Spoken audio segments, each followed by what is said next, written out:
avant de commencer, je précise que je suis 100% chrétien, 100% Ousmane Sonko, 100% Pastef, 100% patriote. Naby Vision. Donc, vous remarquez depuis que le projet Bidjal, une vidéo, nous sur les réseaux sociaux, on observe, on regarde,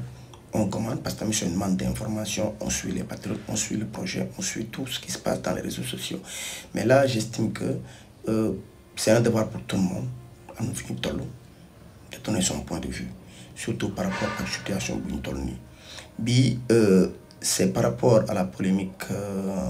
Ousmane Sonko avec André Latyr Ndiaye.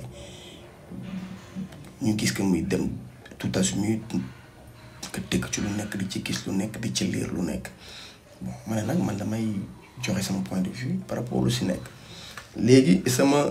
point de vue mi commencé mooy man seetaan naa vidéo Ousmane Sonko fu mu joxe point de vue ma lire également le texte de André Latyr Ndiaye Ousmane Sonko lu mu wax man je ne vois aucun problème aucun problème lu ma ci wax au contraire il a été très clair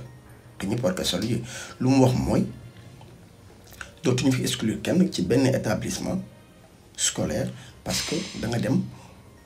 wane sa diine. Naby Vision. demoo pour defay gonde personne je donne un exemple tey man sama may sama doom bu jigéen et j'estime que école franco-arabe bi kat ñu ngi dispenser une éducation de qualité ma bëgg fa yëpp sama doom même bu dee foofu dañuy imposer le port du voile man sama doom mën na fa dem takk fa croix te du voilé wu loolu Ousmane Sonko wax et vice versa bu benn musulman bu ko yóbbu doomam ci benn privé catholique bu nga xamante ne doom boobu day voilé wu mën na fa dem jàng sans que ñu ne ko tekki sa voile est-ce qui est très normal du moment que andi woo fa yeneen yoo xam ne day jaxase wala kii y a pas de problème Ousmane Sonko a été très clair man j'adhère parfaitement à son discours ma lire également le texte de Abbé André Latyr Ndiaye personnellement c'est mon point de vue là gisuma chrétien bu ma si mere ku ma si dul mere parce que ñun on respecte les points de vue tant que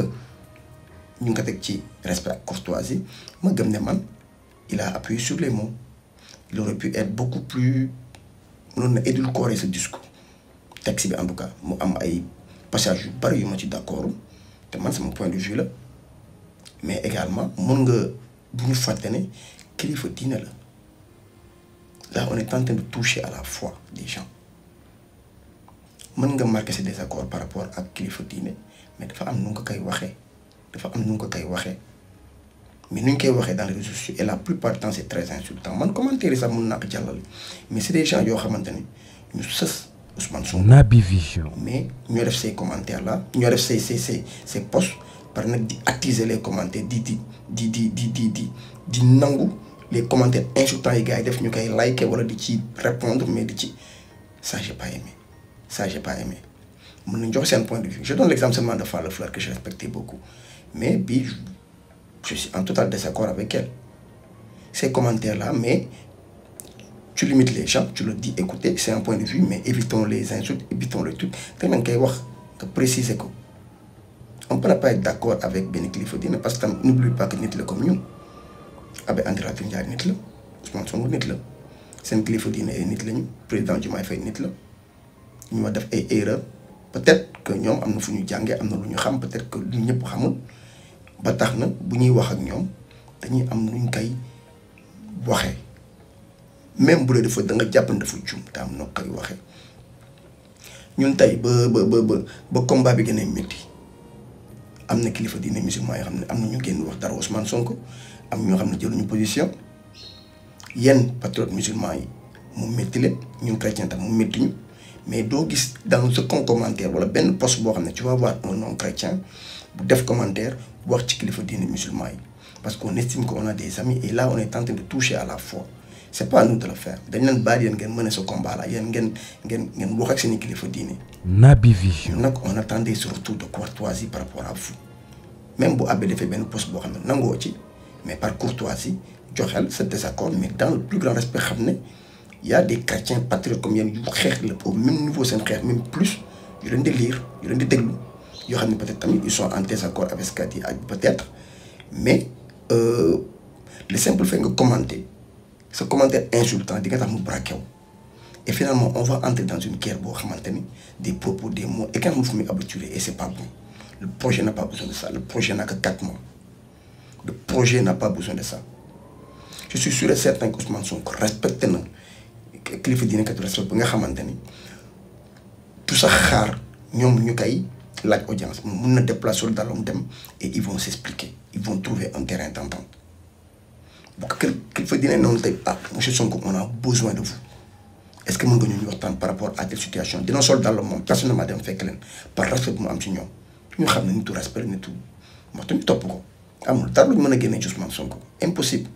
xanaa mu bañ a respecter projet bu ñu ko dénk là ñu ñëw xeex ak moom mais y a rien bu ñu mën a génne Ousmane Sonko ba tax na après tu te demandes est-ce que c'est avec ces patriotes là que tu t'es battu pour ce projet là. Naby Vision. Tu te le demandes parce qu'après à un moment donné ça frustre ça fait mal on demande que le respect ñun wax dëgg loolu la ñu xam respect la ñu laaj que Abbé Dioum bañ ci nangu ou pas xoolal nu ngay waxee ak moom xoolal nu ngay jëfee ak moom personne va me sortir un commentaire wala benn post boo xam ne un non catholique wala chrétien def na ko par rapport ak bu seen kilifa diine jël lu ay position wala jël yenn position yoo xam ne arrange le projet on s'est abstenu ça touche à la foi yéen vous avez réglé ce problème vous seul vous l'avez réglé vous avez parlé à vos guides religieux ngeen wax ak ñoom ne nañ ko doon soutenir ce projet là mais ñun tamit mais respectez ñu un peu boo leen waxee suñu kilifa diina tamit ngeen ni mesure ngeen koy waxee wala ngeen xool ngeen koy waxee